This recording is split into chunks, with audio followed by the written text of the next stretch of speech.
Mimi Jenista Joakim Mhagama naapa kwamba nitakuwa mwaminifu kwa Jamhuri ya Muungano wa Tanzania na kuitumikia kwa moyo wangu wote, na kwamba nitaihifadhi, nitailinda na kuitetea Katiba ya Jamhuri ya Muungano wa Tanzania kwa mujibu wa sheria iliyowekwa.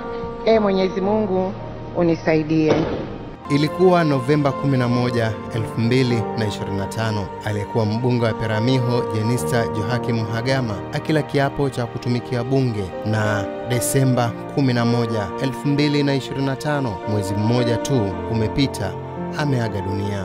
Jenista alizaliwa Juni 23, 1967, wilaya ya Songea Vijijini katika mkoa wa Ruvuma, Tanzania.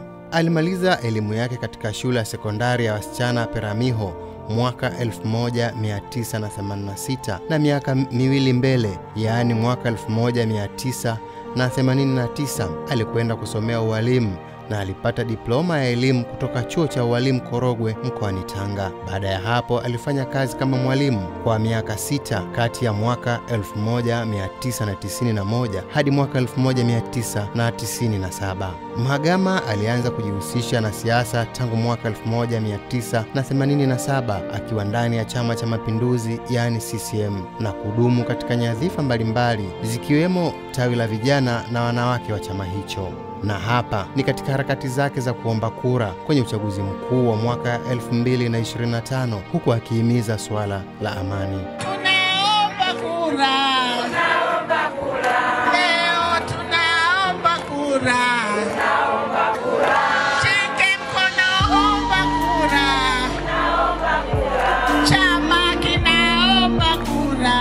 Tunaomba kura. Hapo vipi? Hapo vipi? Hapo sawa Hapo sawa Ninawaomba wote mtoke mkaende kupiga kura. Asibaki hata mmoja. Urithi wa amani na utulivu ni lazima, ndugu zangu wanausonga, tuulinde kwa wivu wote. Ili tuendelee, tunahitaji uongozi ulio bora na siasa makini, siasa bora, siasa safi. Jenista aliteuliwa kwa mara ya kwanza katika bunge kuwa mbunge wa viti maalum kilichotengwa kwa ajili ya wanawake mwaka 2000. Katika uchaguzi wa mwaka 2005 alimshinda aliyekuwa waziri wa fedha Simon Mbilinyi katika mchujo wa haki ya kuiwakilisha CCM katika uchaguzi wa jimbo la Peramiho, na hiyo ilitokana na uchambuzi uliogundua kuwa Mhagama alikuwa mbunge wa pili kwa wingi wa michango ya mijadala na maswali kwa mawaziri katika bunge la mwaka 2005-2010. Baadaye Jenista akawa naibu waziri wa elimu na mafunzo ya ufundi katika utawala wa Rais Jakaya Kikwete kati ya Januari 2014 na Januari 2015. Mnamo Desemba 2015 aliteuliwa kuwa waziri wa nchi, ofisi ya waziri mkuu, anayeshughulikia sera, bunge, kazi, ajira na vijana wenye ulemavu katika utawala wa Rais John Pombe Magufuli. Katika uchaguzi mkuu wa mwaka 2015, Mhagama alishinda kiti chake cha ubunge Peramiho dhidi ya mgombea wa Chadema Erasmus Wingira kwa kura 32,057 dhidi ya 11,462 za mpinzani wake. Katika baraza jipya la mawaziri la Rais John Magufuli, Jenista aliteuliwa kuwa waziri katika ofisi ya waziri mkuu, kazi, ajira, vijana na watu wenye ulemavu. Baada ya kifo cha Rais John Pombe Magufuli Agosti 2024, Jenista aliteuliwa kuwa waziri wa afya na Rais Samia Suluhu Hassan baada ya kumuondoa aliyekuwa waziri wa afya Ummy Mwalimu, nafasi aliyodumu nayo hadi alipokwenda kwenye kampeni za uchaguzi mkuu wa mwaka 2025. Novemba 19, 2025, Mhagama alikabidhi rasmi ofisi kwa waziri wa afya Mohamed Mchengerwa, ambaye aliteuliwa na Rais Samia Suluhu Hassan kwenye nafasi hiyo baada ya uchaguzi mkuu, na yeye kubaki kama mbunge wa kawaida.